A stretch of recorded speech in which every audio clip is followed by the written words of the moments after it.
This is True News, the truth, the whole truth, and nothing but the truth, so help us God. I'm Rick Wiles. Law and order has been restored in Kazakhstan. After weeks of rioting, the oil-rich country was engulfed in violent civil unrest that erupted suddenly weeks ago. What began as peaceful protest over shortages and rising prices quickly turned violent. The protesters became rioters. Buildings and cars were burned. Police officers were attacked and killed. The chaos eventually prompted Kazakhstan's embattled president to activate the Collective Security Treaty Organization's treaty by appealing for military support from its allies. President Vladimir Putin responded by deploying thousands of Russian soldiers to Kazakhstan's capital city. For most Americans, the riots have no relation to the USA. But is that true? What if I told you that there is a U.S.-funded bio-research lab in that country? And what if I told you that Hunter Biden is closely allied with the country's chief intelligence officer? Stay tuned and hear the news nobody else will report to you today. Doc Burkhart is here with me. We're going to delve into a topic that I seriously doubt there are very many podcasts today reporting on the riots in Kazakhstan. No, that isn't the topic on the top of everyone's head today. No, and the few things that have been out there, that I saw over the weekend, Americans were misinterpreting it, misreading the events, cheering the rioters and saying, look, the people are winning in Kazakhstan. The government is collapsing. The people are being heard. That's not the case. We're going to show you what's really going on behind the scenes. And as usual, the riots have been planned, organized, funded to destabilize a country. And we're going to walk you through that today. Yeah. So first of all, let's try to figure out where is Kazakhstan. All right. So got a map here, and it shows this incredibly long border that it has with Russia, nearly 5,000 miles long, Rick. It's the longest contiguous border in the world, shy of the U.S.-Canadian border. So it shares an extremely long border with Russia and a large border with Russia. But I wanted to show the map here. How many miles? 4,750 miles. Wow. Ours is a little over 5,200. And so, but I wanted to show this map to give people an idea here. We've been talking about Ukraine and Belarus a lot over the past month or so. They're over there on the left-hand side of the map. Kazakhstan over here in the center and right of the map here. Former Soviet republic, independent now. As Rick said, oil-rich country, mineral-rich country, with a lot of unique alliances with various nations in the region, including China, Israel, and a number of others. And so it's interesting that that this unrest has been occurring on the heels of the buildup of everything going on in Ukraine over the past month or so. And we think there might be a connection between the two. And so, the president of Kazakhstan, who to me resembles the lead singer in a band of singing morticians. I mean, okay. he doesn't look too lively. Looks like a real bureaucrat, but he's the president of the country. He said that he survived a coup d'etat. And he said this was an attempt to remove him from power. This story is from the TASS news agency. And we got a couple quotes involving President Kassym-Jomart Tokayev. Yes. So the lawlessness and bloodshed that erupted in Kazakhstan turned out to be an attempted coup d'etat, Kazakhstan's President Kassym-Jomart Tokayev said on Monday. Masquerading as spontaneous protest, a wave of mass riots unfolded when religious radicals, criminal elements, outright bandits, looters, and petty hooligans emerged as if by a single command. The socio-economic, public, and political demands vanished into thin air and were forgotten, the Kazakh president said at an extraordinary online session of the Collective Security Council of the Collective Security Treaty Organization. Now, the CSTO is a counterpart to NATO. Right. So he actually called in, hey, we need some help with this situation. So, and he was under every legal obligation to do so. Went on to say that these nationwide riots were in the making for a long time, he said. As a person who knows about a full picture of the developments, I can responsibly say that all the events since the beginning of this year are links in the same chain. They're governed by a single destructive scenario that has been in the making for a long time. An investigation will reveal how long these preparations had been underway, for 1 year, 2 or 3 years, the president explained. It's interesting. Possibly 3 years planning for the riots that took place in the past 2 weeks. Now, the implication of him calling in the CTSO, Rick, of course, is that there would be the suspicion that there's a foreign element involved in this. Yes. It's not simply a domestic, disturbance, but that there might be some way that foreign agents or foreign elements have interjected themselves into the situation, creating this conflict. And when you read the stories coming out of the region, you'll see references to the people who were arrested. And I think they arrested nearly 6,000 people, and some of those arrested said that they were not citizens of the country. Right.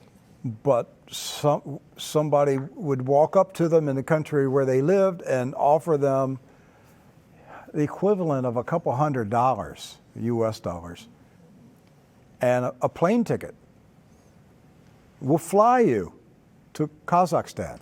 We need you to be a protester, and you'll get $200. And a plane ticket. And a plane ticket. Wow. Yeah. Sounds like money and a bus ticket here in the U.S. when they want. Isn't that what they do here? When that was taking place in 2020, right? With these riots that were breaking out across the United States, the American people were subjected to the same tactics that are used against foreign countries to destabilize those countries. We had a coup d'etat in America in 2020. Right. They took down the sitting president.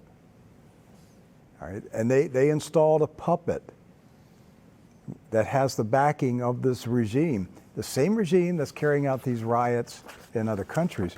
Well, so let's go. Went on to say that the terrorists acted with particular cruelty, Tokayev emphasized.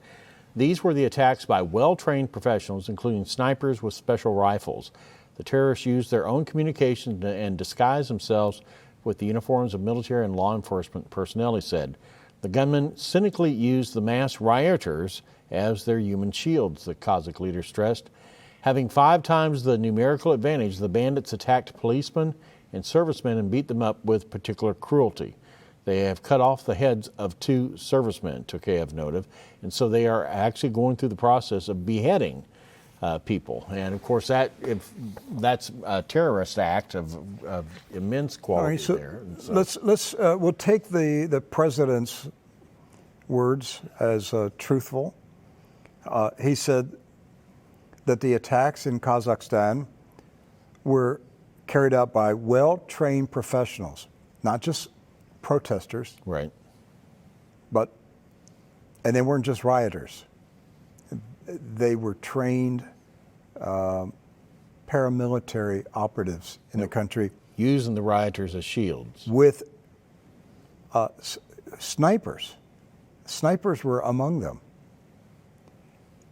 They had their own system of communications.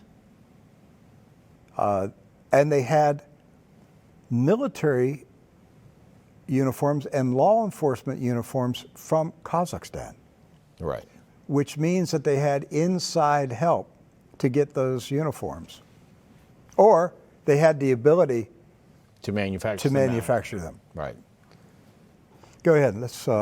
Well, TASS went on to report that 2 extremist cells that were involved in mass riots were neutralized in Kazakhstan's Almaty province.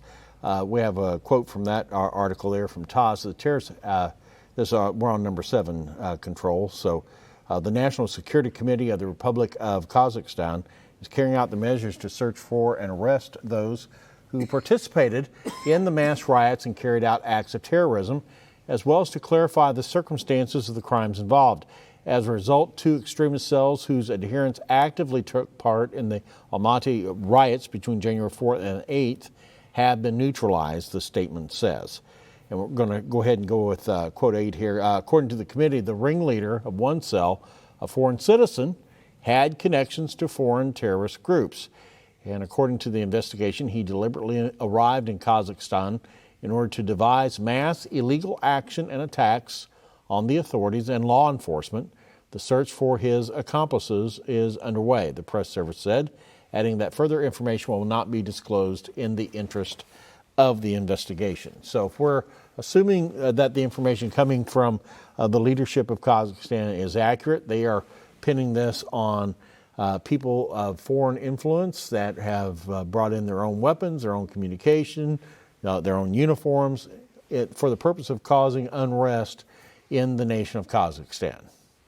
And what has resulted now is the involvement of Russia in Kazakhstan, because the leader of Kazakhstan has, invoked their version of Article 5 with the CTSO, and now we have Russian troops on Kazakhstan soil at the invitation of the Kazakh leader. So, Doc, which countries would have an interest in destabilizing Kazakhstan? Well, if we are to observe what's been happening over the past few weeks and months with respect to Ukraine, this might be an opportunity to create an imbalance in the region where Russia's interests are divided between watching what's happening on the Ukraine, where the Russians have 100,000 troops sitting on the Ukrainian border, waiting to see if NATO is going to deploy nuclear-capable missiles able to hit Moscow. But now you've got this distraction over in Kazakhstan, where at the invitation of the Kazakh leader, now Russian troops are involved. And so their interests are split at this point. So it could be to the advantage of, let's say, the United States and NATO to have this unrest taking place in Kazakhstan, because it does divert them from what's happening on the Ukraine border. All right, so if NATO is involved, and my estimation is absolutely a NATO operation. This is classic NATO destabilization tactics. So if NATO organized the attacks over 3 years, was it meant to just cause temporary disturbance on the Russian border, just enough to give Mr. Putin a bad case of heartburn, or was it a serious attempt to overthrow the government, and a year from now we have NATO rockets inside Kazakhstan? Well, and that's a very real possibility, because that's exactly what happened in Ukraine, isn't it? It is. They overthrew the Ukrainian government. That's right. They had their own version of a color revolution, and they overthrew the Ukrainian government. They even installed people in government positions in Ukraine that didn't even speak the language. That's how obvious the takeover in Ukraine was. And it's very possible that this may be the long-term strategy to take down the Kazakh leadership, install a very pro-NATO leadership there, and once again, have NATO missiles parked on the Kazakh border with Russia. Yes. And that's an immense border to protect. Yes. Think about that. Imagine trying to prevent an invasion across the entire border with Canada. It'd be virtually impossible to do. Likewise, with Kazakhstan, we're talking a 5,000 mile border with Russia.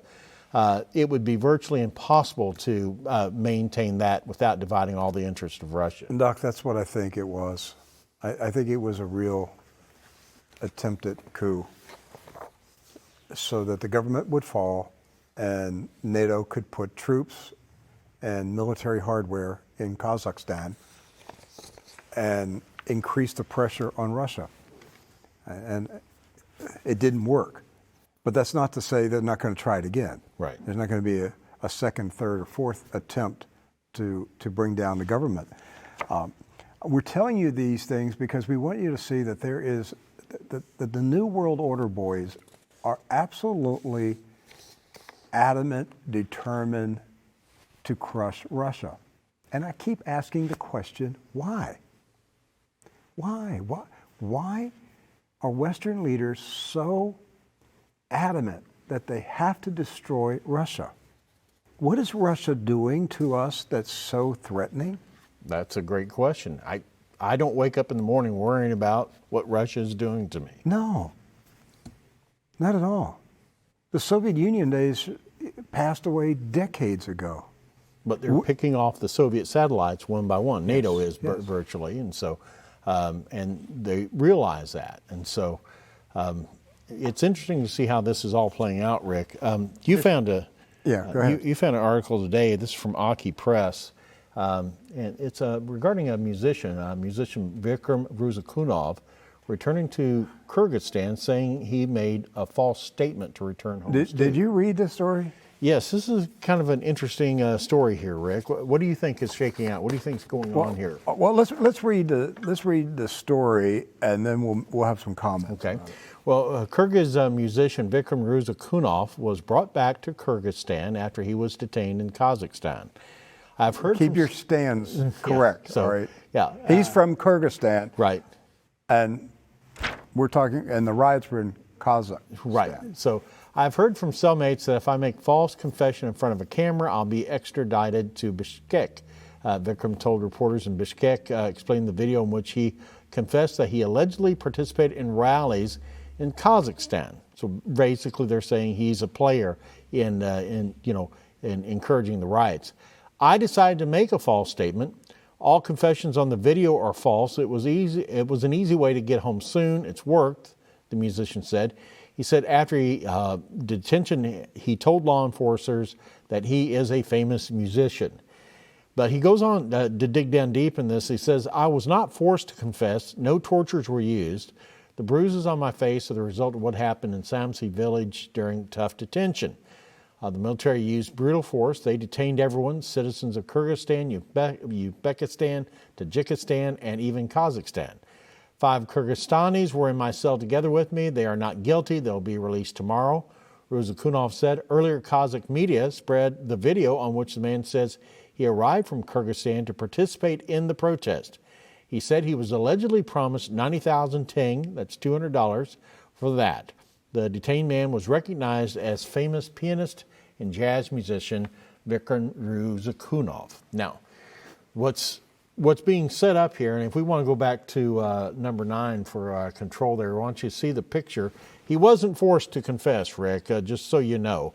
He fell into a doorknob or something like that.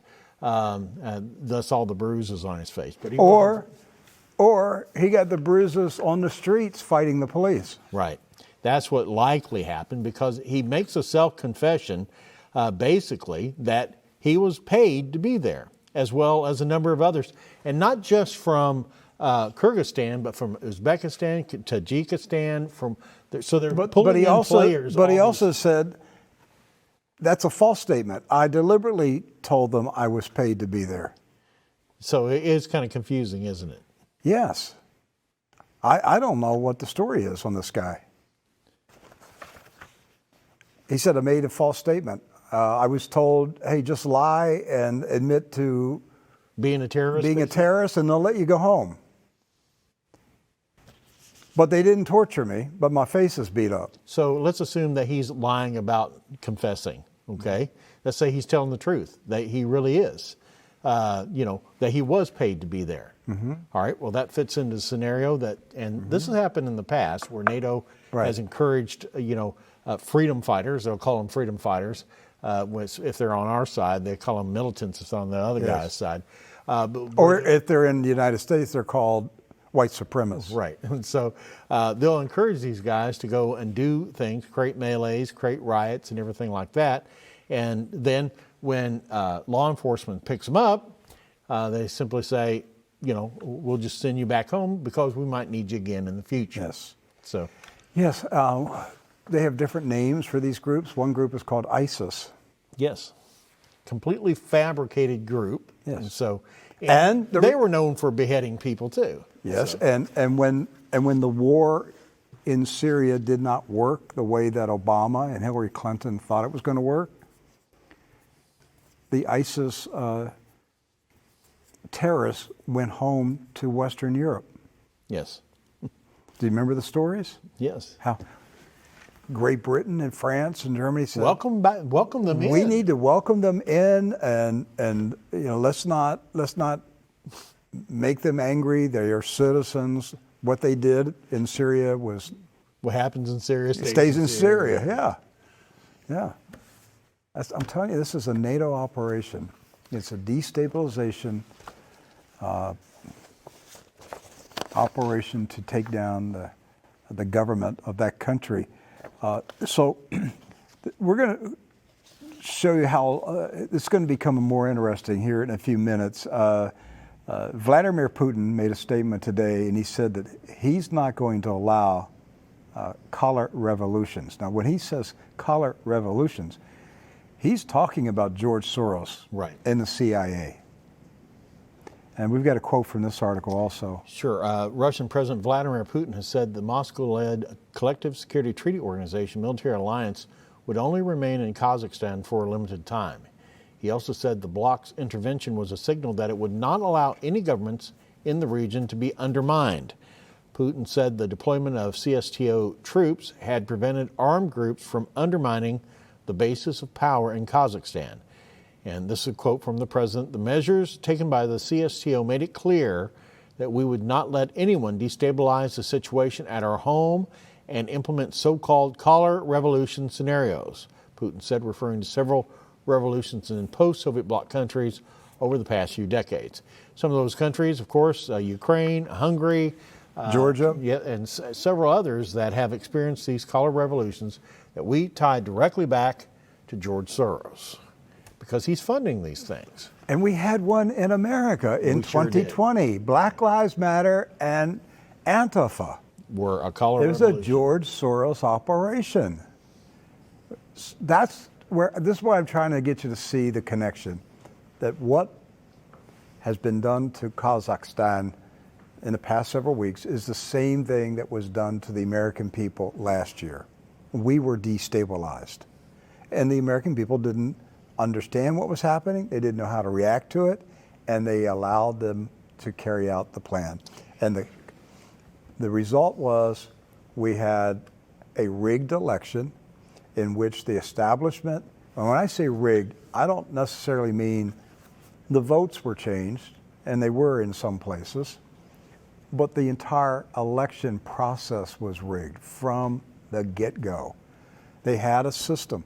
Remember the article that came out after the election where they admitted the cabal? Yes. And the connection, the one they denied just a week earlier. How there was coordination with the Pentagon, the news media. Yeah, you had military officials on Zoom calls with journalists, yes, and deep state players saying, "Hey, this is how we're going. This is our agenda. This is how things are going to roll out." So let me ask you something, Rick. Based on what you see President Putin saying here, we know the situation in Ukraine was a NATO-inspired color revolution there, right? So is what is happening in Kazakhstan a George Soros-inspired color revolution or a NATO-inspired one? They're the same. I'm glad you pointed that out. They're the same. George Soros works with NATO. Yes, and people need to understand that. They need to understand he's part of the U.S. government operation. He's working hand in hand with NATO to provide the vehicle for these revolutions to take place. And then he provides an easy whipping boy to be able to blame on whenever these revolutions take place. You get American patriots and they're like, well, one of these days the U.S. military is going to rise up and do something about Soros. Well, no, they're not. Because you have to go against NATO, too. Yes. The Pentagon works hand in hand with George Soros. This is called the New World Order. Now, we're going to take it another level. Next story, this is from the Daily Mail. All right. So this is Daily Mail. This is from yesterday.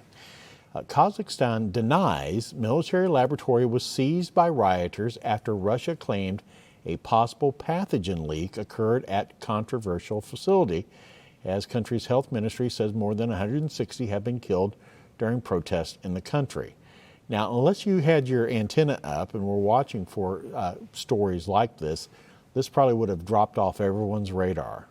Except there's some interesting things about this laboratory, right, Rick? You better believe it. So Russia's saying a possible leak. At a lab, a biological lab.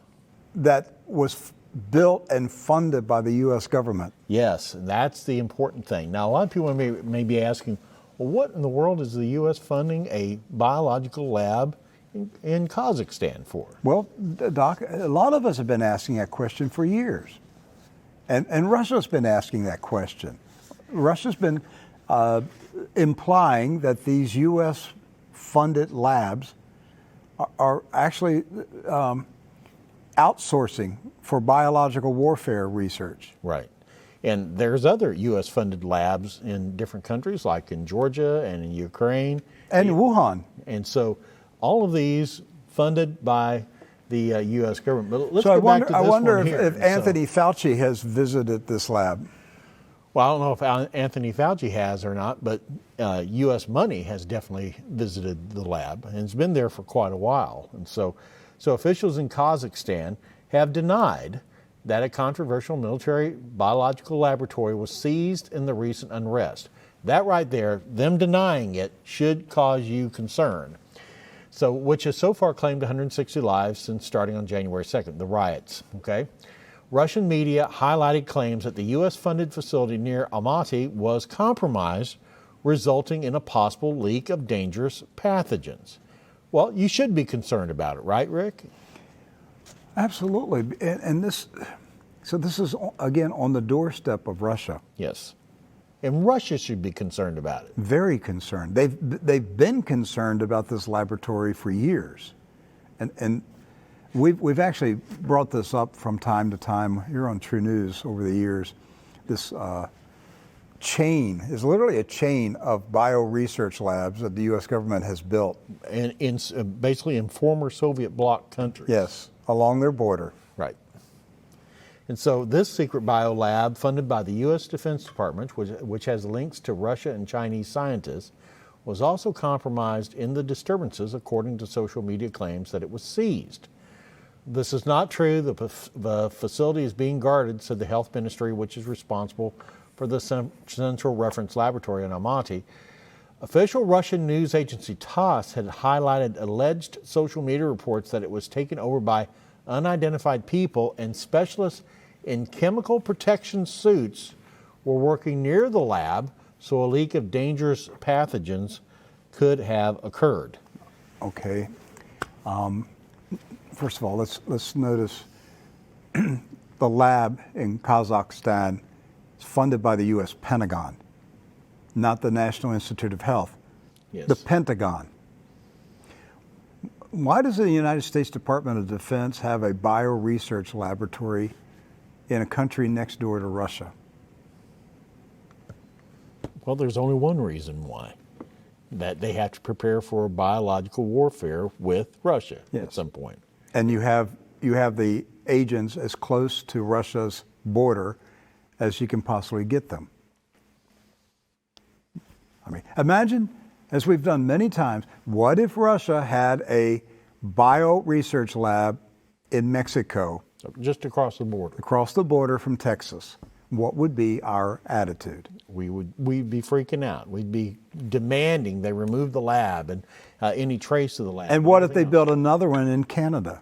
Then we'd start getting really worried. And then what if they built one in the Bahamas? That's what they've done to Russia. That's exactly right. The Pentagon has built multiple bio-research labs, and they've got a string of them along the Russian border. Right. And the Russians are paranoid. They ought to be paranoid because they know what the plan is. Do you know what? One of the things that they studied at this lab was coronavirus. That's right. It's been a while since they have, but they say that at least in the release. This is number 20 for control, if you want to jump down to it. And this is actually an article from May of 2020. This is early in the pandemic, early in the release of things, about 4 or 5 months in. Special Kazakh biolabs working overtime to fight COVID-19. Now that story is almost 2 years old. Yes. That's really hard to comprehend. When you showed this to me today, I was like, this article is nearly 2 years old now. And they were fighting COVID-19 in Kazakhstan back then. But that shows you the level of expertise that this particular biolab has. And so, now let's go back to the Daily Mail article, because there's some more juicy quotes in this story. So for number 17 for control, the lab's existence has been controversial, and in 2020, the country formally denied that it was being used to make biological weapons, which tells you right there that they were probably making biological weapons. At the time, the Kazakh government stated no biological weapons development is underway in Kazakhstan, and no research is conducted against any other states. It was built in 2017 and is used for the study of outbreaks of particularly dangerous infections. Dangerous pathogens are stored here, it is reported. Okay? But the Pentagon is running this operation. Yes. The Pentagon is not the Department of Health and Human Services. The Pentagon is the War Department. That's right. It's not the Defense Department. They kill it's the people. War Department. The Pentagon kills people. And that's what the purpose of this lab is for. It's not for the purpose of saving people, but for the purpose of eliminating people.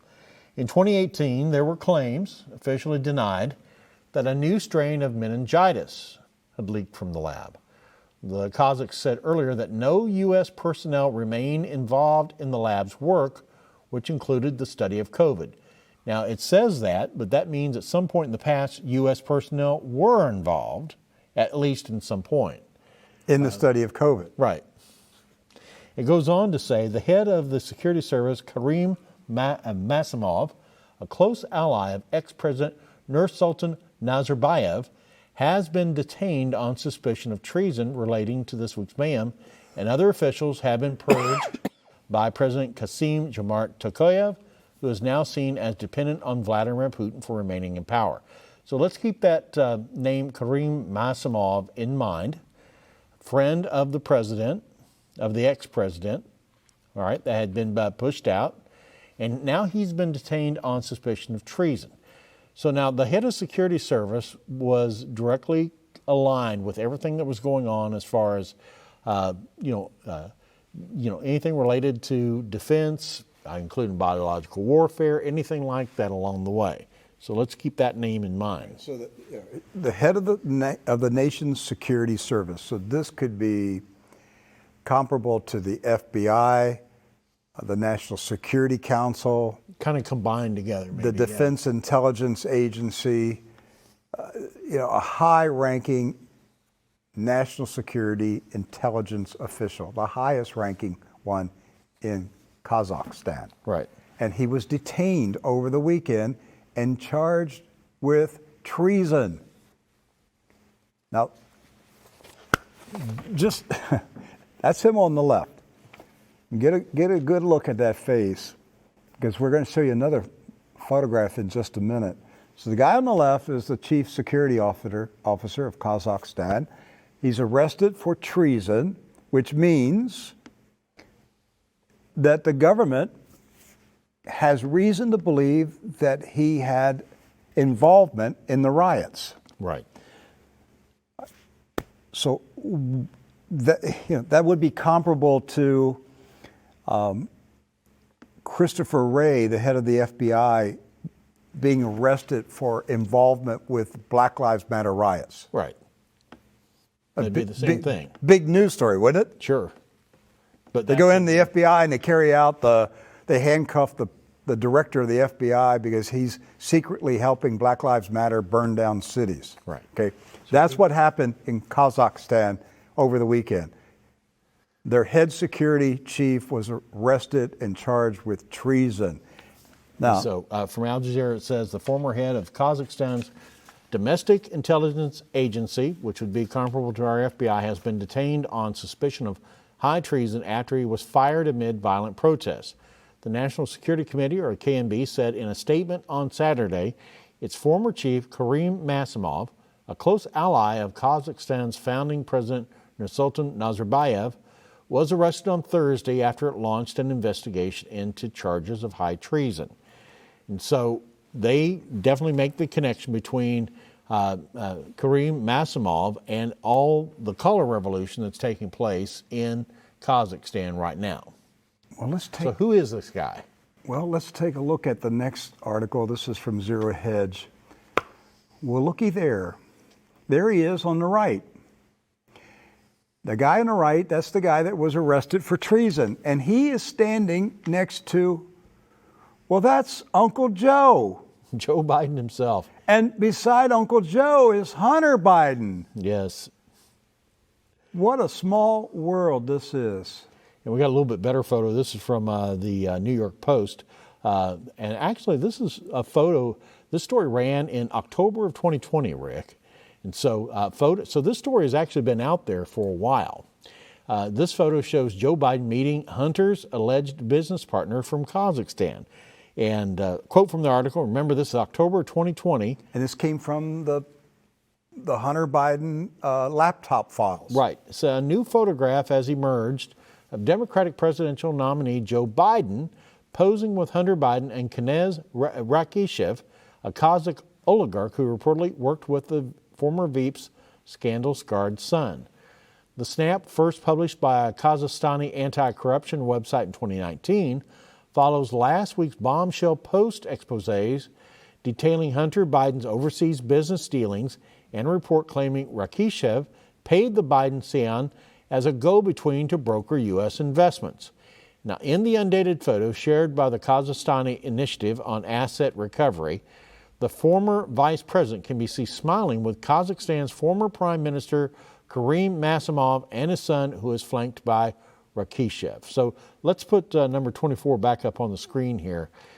So on the left here, you see Knez Rakishev. That's the oligarch. Right, that's the guy with the money. He looks like a mafia guy. And then, of course, the gentleman all the way over to the right, that is Karim Masimov, not only the former prime minister, but also the former head of basically their FBI. Who is now in jail for treason. So, and he appears to be pretty good friends here with the Bidens. Well, if you commit treason against your country, that means you're cooperating with a foreign government to bring down your country. Yes, that's exactly the definition of treason. Let me think. He's standing next to Joe Biden. He did business with Hunter Biden. Right. Could it be that the treason he committed was that he helped coordinate the riots in his country as the chief security officer? And then we've got ties back to the Bidens on this. Did he help get the 20,000 terrorists to come into the country with the snipers and the rifles? And did he help provide the uniforms? He's the chief intelligence officer. So he would have motive, method, and opportunity, as Columbo would say, in order to accomplish what? Be able to actually have basically the green light from the U.S. and NATO to take over the country. Yes. So. And maybe he was scheduled to become the new president. So this story got kind of lost in the fog of everything involved with Ukraine and China back in the fall of 2020. It was one of those stories that kind of floated through. It was making the connection for Hunter Biden, while everyone else was focused on Hunter Biden's China connections and Hunter Biden's Ukraine connections. There's another connection here, and now we see this being played out in real world time right now, 18 months later. This is the Kazakhstan connection back to the Bidens.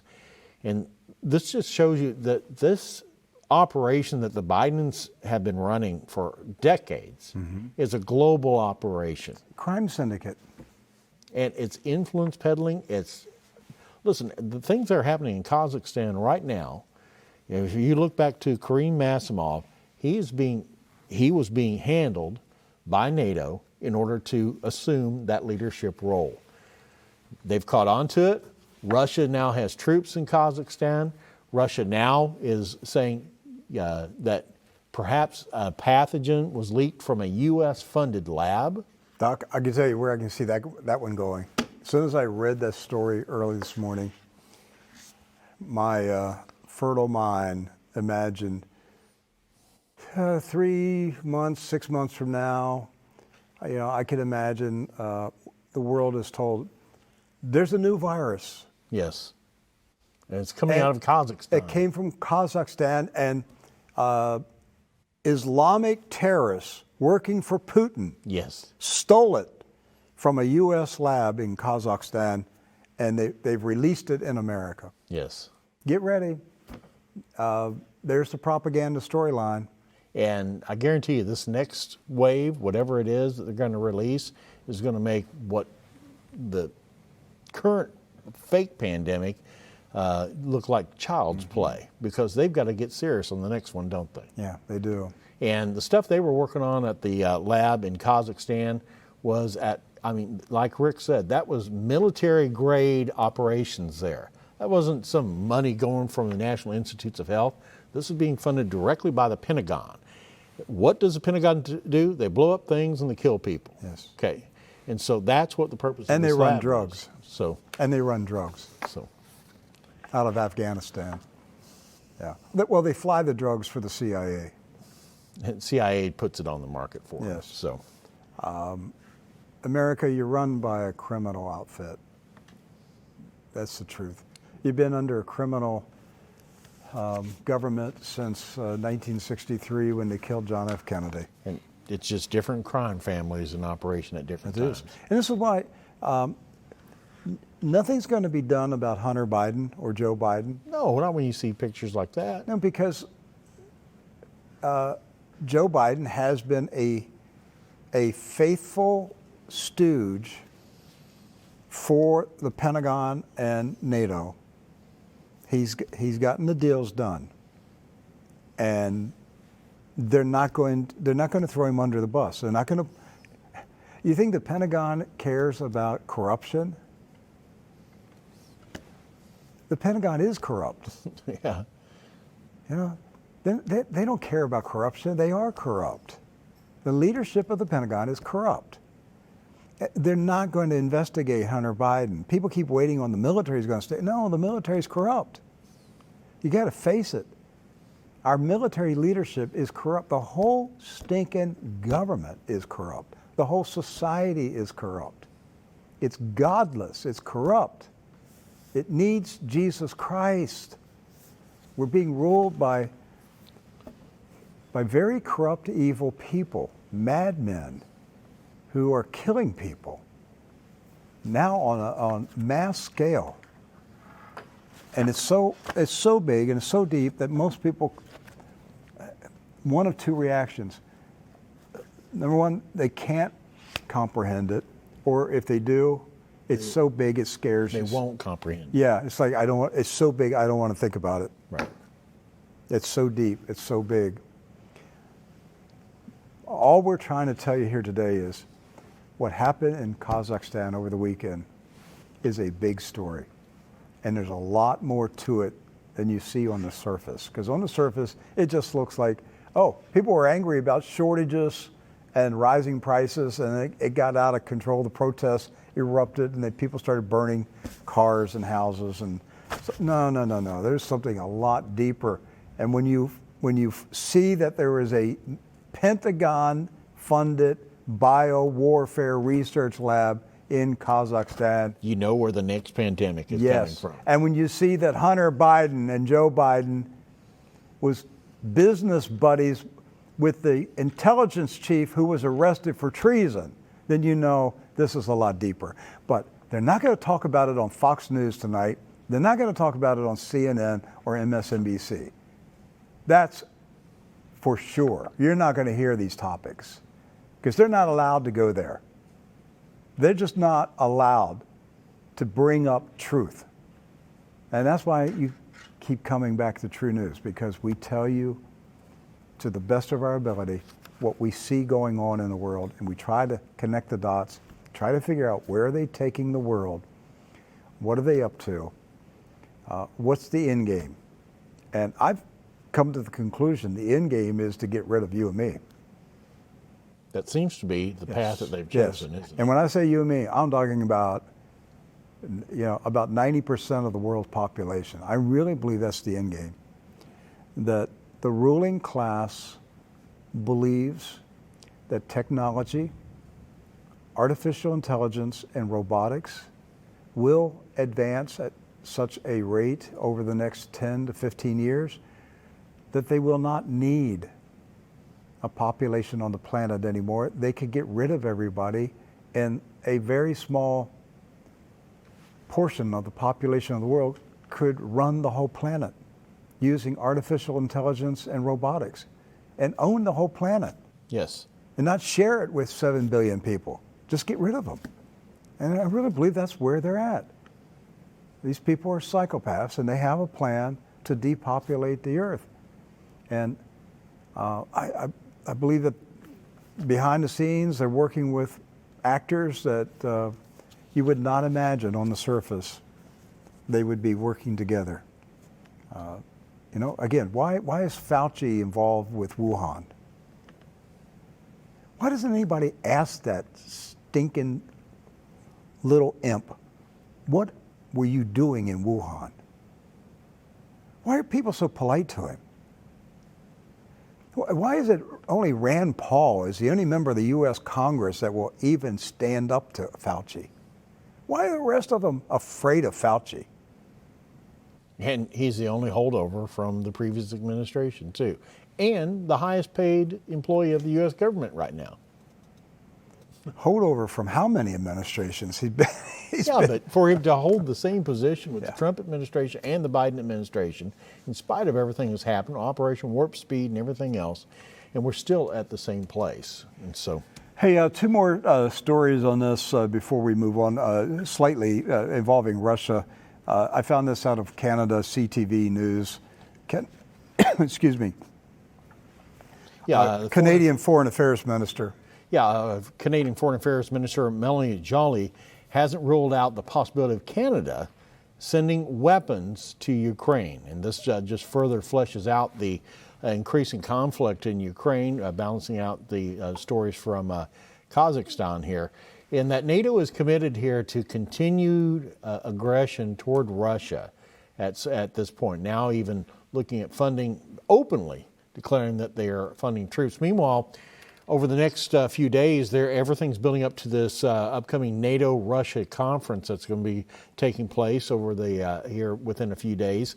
And you're coming to basically loggerheads on what's going to happen. NATO says that they will not be restricted in elevating Ukraine and Georgia to NATO status.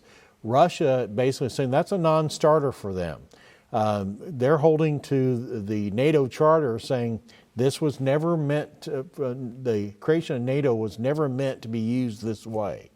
And they're saying we would consider Ukraine or Georgia and a pathway toward NATO membership with them, that is an act of aggression toward Russia, basically. So why is Canada wanting to send military weapons to Ukraine? Is that going to calm things down? No, it's going to increase, of course, conflict in Russia. Russia's going to say, you're continuing to build up here in Ukraine. Well, the next one is from the TASS news agency. The West should unilaterally give up NATO expansion. And the whole purpose of NATO in the first place was to defend itself against the Soviet Union. The Soviet Union no longer exists. The Soviet Union hasn't existed now for nearly 3 decades, but NATO needs an enemy and needs to continue to have an enemy here. And this is Secondary Defense Minister Ryabkov. He said the difference of views of the sides of those issues is dramatic, fundamental, with the positions being divergent. In other words, we're at a point in time where a decision is going to have to be made. Somebody's got to give at some point. Now, there's been some talk here recently, Rick, over the past few days, that Biden is going to perhaps throw Russia a bone, if you will, and offer to withdraw a number of troops from Ukraine. And of course, that has stirred up some of the other members of NATO in response to that. And so I don't know where everything is going to land after this week, Rick. Well, the Russian position is NATO, the Western nations, must completely give up all plans to expand NATO. Yes. And what Ryabkov is saying is, we're not backing down. There's no negotiation on this. There's nothing to talk about. That's our line in the sand. You do not expand. And of course, the West is saying, you don't tell us what to do. Right. My position is the Russians are not going to tell NATO what to do. They're going to show them what the Russians will do. At some point, if the maniacs in NATO aren't brought under control, the Russians are going to eliminate the NATO troops and weapons on their border. I really believe that's where it's going. Right. Ryabkov, we've always seen with the Russians in the past 10 years, their diplomats are extremely guarded in their words. They choose their words very carefully. Ryabkov, in recent weeks, I believe he's choosing his words just as carefully, but they're poignant now. Right. Saying specifically to NATO and the allies, this is where we're at here. You are directly threatening Russia by continued troop buildup in Ukraine, because if you do it there, you're going to do it in Georgia. And if you see the same pattern, at some point, who knows? Kazakhstan will be a member of NATO if you keep at that rate, right? Doc, what surprise was in the Kremlin weeks ago when the riots broke out in Kazakhstan? But just think about it. They're like, where did this come from? Nobody saw this coming. It wasn't like, the country, you were seeing more and more disturbances, Unrest, protests. Yes. No, they just appeared. Out of the blue. Out of the blue on one day. Like January 2nd. Just suddenly, they're there. As if somebody picked up the phone and said, start. Yes. And that's what happened, and the Russians know it. But it caught them by surprise. And so what they're doing is that they're making Putin sleep every night with one eye open. He can't get a good night's rest because he doesn't know what they're going to do the next day. Now, if they planned these riots 3 years ago, that means they have riots planned 3 years from now. Wow, I hadn't even thought about that. For 2025. They already know the days that they're going to start riots and revolutions in 2025.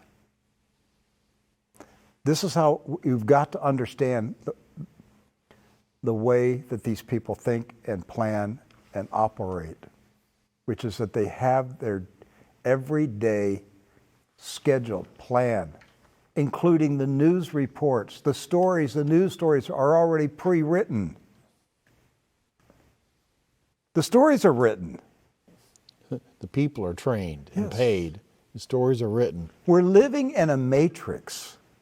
We're in a Masonic matrix. That's interesting. What was that? I think the Lord agrees with you on What that was one. that? Did you all hear that? We have a big storm moving through at the moment. Wow. So I said we're living in a Masonic matrix, and there's a boom here in the building. All right. I believe you, Lord. I believe you. Okay. The next story, this one makes me angry, and so these are the kind of news stories I just don't like to report because I see what these needle Nazis are doing. This is a story from Brazil. Yes. A 3-year-old child died one day after being vaccinated. Actually, in Argentina here, it says a 3-year-old girl in Argentina died of a heart attack the day after receiving a COVID vaccine required for her to enter kindergarten. Speaking with Telefe Tucumán, her mother said the vaccine and government mandate killed her daughter, Amber, who had been healthy and full of life. She said I had pre-enrolled her in school so that next year she would enter kindergarten, because now they force you when it comes to the vaccine. She said she was healthy, she was fine, she was not ill, she didn't have COVID. She took her daughter to get vaccinated back on December 16th. Amber passed away the next day after collapsing while playing with her friends. She just collapsed and fell. I can't believe it. And Doc, just a week ago, you and I were sitting here saying, how soon will it be that we hear of kindergartners and preschoolers dying of heart attacks? When is the last time you heard of a 3-year-old having a heart attack? But the people are going to stay in denial and just pretend this is not happening. It's not happening. And they see it happening. And yet the public is going to continue going along with this and not rising up to stop it. And the needle Nazis are killing 3-year-olds now. Yes. And they're going to kill millions of children over the next year. Millions of children are going to die. This is the worst thing that's ever happened to the human race. I'm telling you, their plan is to eliminate 90% of the world over the next 20 years.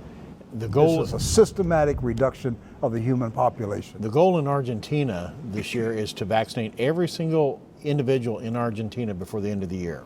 Every single one. Yes. They want 100% compliance. Now, the vaccine that they're using in Argentina and other South American countries is Sinopharm. That's the Chinese vaccine. And so that's not the Moderna or AstraZeneca, but the results are still the same. Now they're doing kids as young as 3 years old. That's coming to an America near you pretty soon, folks. They're going to require the vaccinations for preschool and kindergarten here, I guarantee you, by the fall of this year. You watch. We're seeing almost every day unexpected death of celebrities. You know, famous people, TV, television stars, movie stars, musicians, artists, and so forth. It's almost every day. Now I see it because I'm scanning newspapers from around the world, and I see in Europe and other places. But for a lot of people, it's just obvious too. Yes. I mean, it's the headline of the day. Yeah. I mean, people die every day, but there does seem to be in recent months an uptick in the number of deaths that we're seeing of people who were healthy one day and dead the next day. And so many people dying in their 30s and 40s, and it's a surprise. Now, the celebrities get coverage, but how about the non-celebrities? How many of them are dying every day in small towns, in big cities? Nobody cares. They just drop dead. Yes. And family members have to deal with the loss. Their father, their mom, their brother, sister, they got vaccinated last week, and the next week they're dead. And nobody cares. And often even the family doesn't put it together. Right. Dad just died. He was healthy and he just died. And they don't even connect the vaccination with the sudden death, the heart attack. Yes. I want to end today's program. I want to show you what the French are doing, because last week their president, Emmanuel Macron, flunky of the Rothschild banking dynasty, he told a French news outlet that he wanted to, I'll give you, he wanted to tick off. That's not the words he used. He wanted to tick off the anti-vaxxers. He was going to make them mad, going to make them angry. Declare them non-citizens. He declared them non-citizens. Well, the French responded by saying, okay, we're going to make Macron angry. We're going to tick off Macron. I like the French attitude. So I want to show you what happened to a member of Macron's government over the weekend. Let's see, he was a member, he's a member of the ruling political party. And when he stepped out of his house, he was pelted with mud. Mud and algae. That just sounds awful there. Mud and algae. Only the French can do it that way. Mud and algae. I didn't know about the algae. So we got a little video to show you what the French did to Mr. Macron's political buddy. Watch this.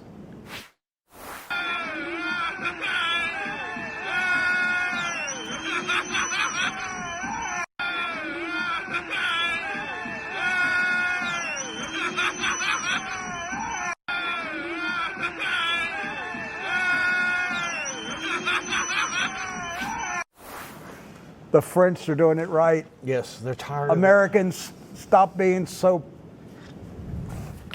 I'm not going to say it. Pansy. Yeah. Start acting like the French. When they step out of their house, pelt them with mud and algae. These people don't deserve respect. They're murderers. It's time the people